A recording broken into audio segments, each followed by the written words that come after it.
नमस्कार दोस्तों, आपके इस वीडियो में बहुत बहुत स्वागत है। और आज का जो हम लोगों का वीडियो है वो बहुत ही अच्छा होने वाला है, क्योंकि आज हम लोग जानेंगे कि ये जो हम लोग सी प्लस प्लस पढ़ रहे हैं, है ना। क्योंकि सी प्लस प्लस क्या था कि टोटली उसमें उप का कॉन्सेप्ट आया है ना, ऑब्जेक्ट ओरिएंटेड प्रोग्रामिंग। तो हम लोग आज ये जानेंगे कि ये जो उप कॉन्सेप्ट है ना, तो ये उप का क्या क्या बेनिफिट होता है ना, और इसके क्या क्या एप्लीकेशंस हो जाते हैं, है ना। इसके जो इसमें सी प्लस प्लस के एप्लीकेशंस भी हैं दिए हुए कि क्या क्या यूजेस हैं। तो हम लोग जानेंगे आज कि सी प्लस प्लस के क्या क्या फ़ायदा है और कहाँ पे इनको उपयोग किया जाता है, इन बारे में हम लोग जानेंगे।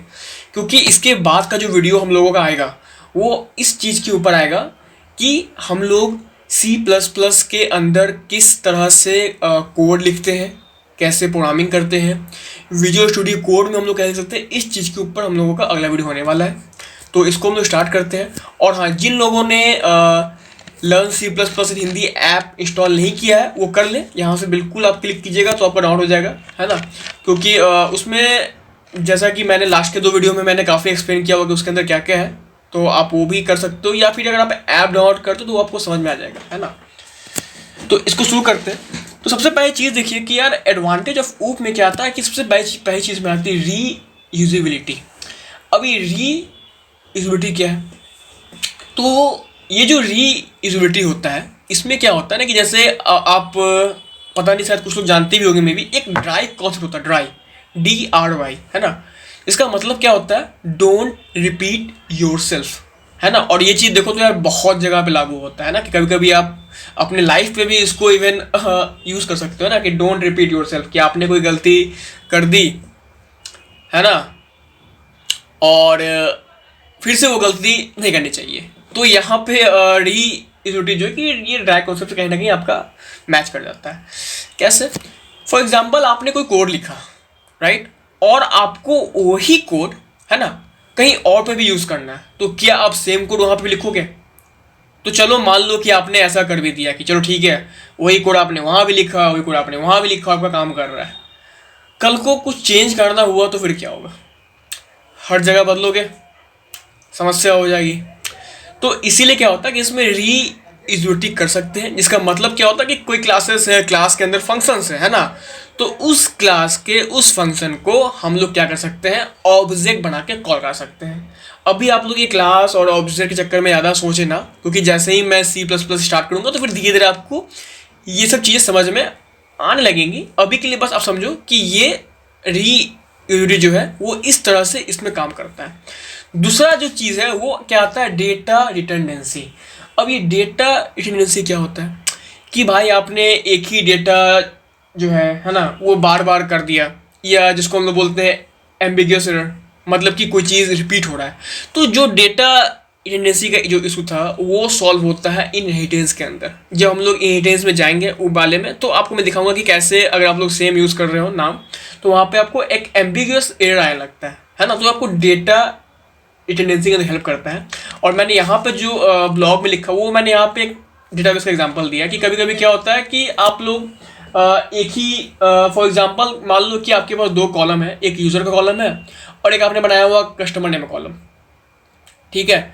और आप दोनों में कोई एक फॉर एग्जांपल आप दोनों में क्या कर रहे हो कि आपने एड्रेस दिया हुआ, और वो एड्रेस जो है कि आप मतलब दोनों का सिमिलर ही है, मगर आप दोनों जगह इंसर्ट करवा रहे हो फ्रॉम डिफरेंट प्लेसेस।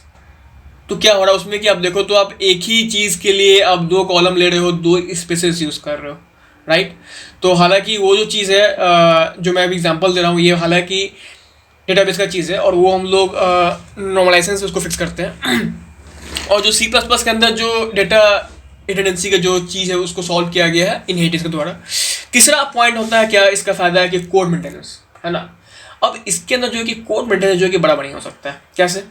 कि मान लीजिए कि आप लोग कोई बहुत बड़ा एप्लीकेशन बना रहे हो, है ना। मान लो कि आप ई कॉमर्स का कोई बना रहे हो एप्लीकेशन, तो अब ई कॉमर्स में अगर आप देखो तो कार्ट हो गया, है ना, फिर आपको प्रोडक्ट हैंडल कर रहे हो पीछे से, ठीक है, और कॉन्फ़िगरेशन सेव करवा रहे हो, आपका पेमेंट गेटवे है। तो आप क्या कर सकते हो? चलो एक मैंने बना दिया क्लास पेमेंट गेटवे का, उसके अंदर पेमेंट गेटवेज के सारे मेथड्स लिखे हुए हैं, है ना। एक आपने बना दिया कार्ट का, कार्ट का सारा लिखा हुआ है, ऑर्डर का बना दिया है ना, एक क्लास उसके अंदर ऑर्डर का है, तो क्या होगा कि आपको दिक्कत नहीं होगा। कल को आपको कोड में कुछ चेंज करना हो तो पता है कि हाँ ये तो ऑर्डर वाला है, इसके अंदर सब कुछ ऑर्डर के चीज़ दिए हुए है ना, तो वहां से क्या कर सकते हो कि आप उसको ईजिली फिक्स कर सकते हो। चौथा चीज क्या आता है, सिक्योरिटी। इसके अंदर जो है कि सिक्योरिटी भी इम्प्रूव होता है कैसे, वो होता है डेटा एब्स्ट्रैक्शन से। ठीक है, अब ये एब्स्ट्रैक्शन वाला पार्ट समझ में तभी आ जाए हम लोग उस पर कोड करेंगे, और फिर भी मैं आपको फॉर एग्जांपल एक रियल वर्ल्ड एग्जांपल देता हूँ कि फॉर एग्जांपल आप कुछ भी लेते हो, आप टीवी लेते हो या आप मॉनिटर ले रहे हो या फिर लैपटॉप ले रहे हो, है ना, तो कंपनी वाले क्या करते हैं, आपको फ्रंट दिखाते हैं, आपको बैक में क्या हुआ हुआ है, किस तरह से तार रखे हुए, ये सब चीज़ नहीं दिखाया जाता है ना। तो डेटा एब्स्ट्रैक्शन के थ्रू हम लोग सिक्योरिटी इंप्रूव कर लेते हैं। उसके बाद आता है क्या, डिज़ाइन बेनिफिट। ठीक है, डिज़ाइन बेनिफिट में क्या होता है कि देखो, इफ़ यू आर प्रैक्टिसिंग ऊप, है ना, तो design benefit user will get in term designing and fixing thing easily and eliminating the risk if any. Here the observe for designer to have a long and extensive design phase with result whether design with fewer flaws. Design benefit का मतलब ये हुआ कि आप folder wise structure देके, name spaces use करके proper class बना रहे हो अलग अलग चीज़ों के लिए, है ना, तो वो अच्छा बन जाता है। तो वहाँ पे क्या चीज़ होता है कि आपके जो एरर्स के जो चांसेस होते हैं वो काफ़ी घट जाते हैं। उसके बाद अगर आप देखो तो आता है क्या, बेटर प्रोडक्टिविटी।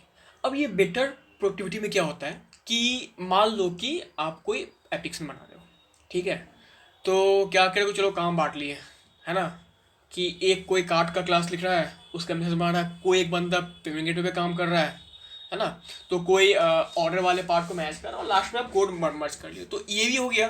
प्लस क्या हो गया कि अब सब चीज़ क्लास वाइज है, मेथड वाइज है, तो सबके लिए इजी भी एडिट करना कि हाँ भाई क्या है नहीं है, तो ये हो जाता है। उसके बाद आता है क्या, इनकैप्सुलेशन। अब इनकैप्सुलेशन का मतलब क्या हो रहा है कि it refers to bundling of data with method that operate on that data. Encapsulation is used to hide the value state of structured data object inside a class, preventing unauthorised party direct access of them. तो इसको पढ़ने के बाद तो शायद कुछ समझ में नहीं आया होगा, बिल्कुल। तो मैं आपको समझाता हूँ कि इनकैप्सुलेशन क्या चीज़। इसके लिए मैं आपको एक एग्जांपल देता हूँ कि मान लिया जाए कि कोई कंपनी है, और अगर आप देखो तो उस कंपनी के अंदर फाइनेंस वाले भी होंगे, सेल्स भी होगी, है ना, और डेवलपर्स होंगे, एम्प्लॉयज़ होंगे। अब फॉर एग्जांपल कि अगर डेवलपर को सैलरी के लिए डिसाइड करना है तो वो क्या करेगा, तो वो सेल्स वाले का जो ऑफिसर है, जो सबसे लो लेवल पे है ना, वो उससे बात करेगा। अब वो जो है कि जो सेल्स के बाकी लोग हैं वो उन तक बात पहुंचाएगा, और फिर उसके पास वो जो सैलरी स्लिप है वो आएगा।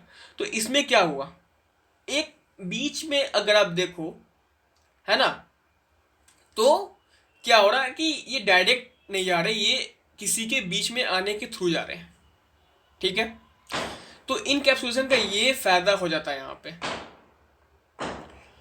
समझ गए। उसके बाद आता है क्या, पॉलीमॉर्फिज्म।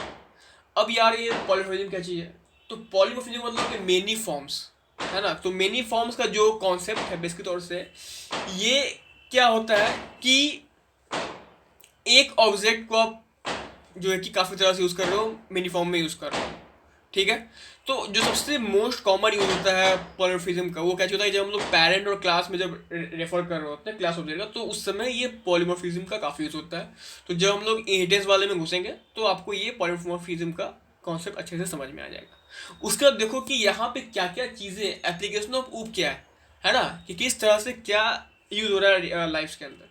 तो जो डिज़ाइन होते हैं विंडोज़ मेन्यूज़ के, वो सब C++ से लिखे जाते हैं, रियल टाइम सिस्टम्स लिखे जाते हैं, सिमुलेशंस और मॉडलिंग्स होते हैं उसके अलावा, और आपका ऑब्जेक्ट ओरिएंटेड बेस डेटाबेसेस हो जाते हैं, है ना, एआई और एक्सपर्ट सिस्टम में यूज़ होता है आपका ऊप का, और neural network parallel programming use होती है, डिज़ाइन सपोर्ट और ऑफिस ऑटोमेशन सिस्टम्स में भी ऊप कॉन्सेप्ट का यूज होता है। तो इसका मतलब आप समझ चुके होंगे कि ऊप को समझना बहुत ही ज़रूरी है, और आई थिंक ऊप को समझने के लिए जो है कि C++ को समझना बहुत ज़रूरी है, क्योंकि आप एक बार C++ समझ जाते हैं तो आप ऊप कॉन्सेप्ट समझ जाते हैं, और फिर आप उसी पैटर्न को आप PHP हो या जावा हो उसके अंदर आप यूज़ कर सकते हैं। मैं उम्मीद करता हूँ कि आपको ये वीडियो और ये चीज़ें एप्लीकेशन और बेनिफिट्स समझ में आ गया हो, मगर फिर भी हो सकता है कि शायद मैंने कुछ चीज़ें गलत बोली हो या अधूरी बोली हो, जो शायद आपको मुझसे ज़्यादा पता हो, और ये हो सकता है, ऐसा कुछ भी नहीं है। तो बिल्कुल आप कमेंट करें, और बताएं कि हाँ इस चीज़ों का मतलब ऐसा भी होता है, ताकि बाकी लोग भी इससे जान सकें। और प्लस मैंने ऐप के अंदर भी दिया हुआ है एनी डाउट, तो जिन लोगों को डाउट है वहाँ पे जाके अपना डाउट करें, इंटर करें, और जिन लोगों को उनका आंसर पता है वो उनका रिप्लाई करें, है ना। क्योंकि इससे क्या चीज़ होता है कि शेयरिंग इज केयरिंग, और नॉलेज बढ़ने से नॉलेज बढ़ता है। तो उम्मीद करता हूँ कि आपको अच्छा लगा होगा। तो हम लोग फिर से मिलेंगे अपने अगले वीडियो में। अगर नए हो तो चैनल को सब्सक्राइब कर लो, पुराने हो तो वीडियो को शेयर कर दो, और अच्छा लगा हो तो वीडियो को लाइक जरूर करना। Bye bye.